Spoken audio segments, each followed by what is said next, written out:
President Obama has asked the Congress to authorize a military strike on Syria. I will vote no because I see too much uncertainty about what comes next. I understand step A, but there's too much uncertainty about steps B, C, D, and E.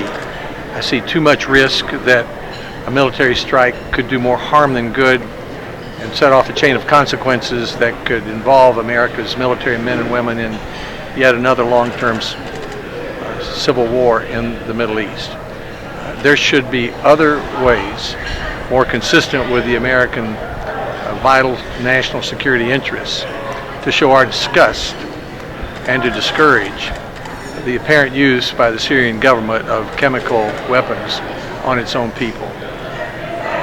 Right after President Obama's remarks last Saturday, I talked by telephone in a briefing with the Secretary of State, the Chairman of the Joint Chiefs, the UN Ambassador, and others.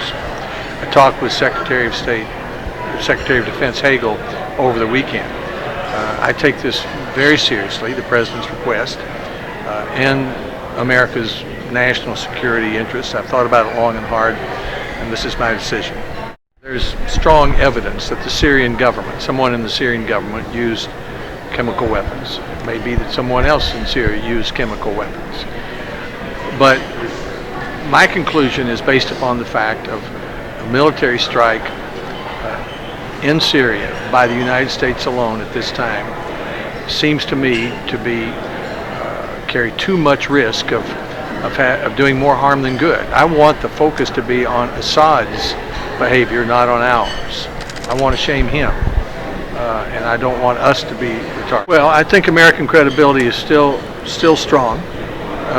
America's credibility is not helped when we take a random military strike. America's credibility is better served by following the Colin-Powell doctrine, which is have a specific and clear objective related to a vital military interest, number one.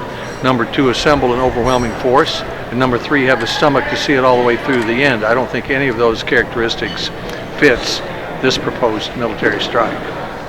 I mean, I've been all over Tennessee the last 2 weeks, especially from retired military people.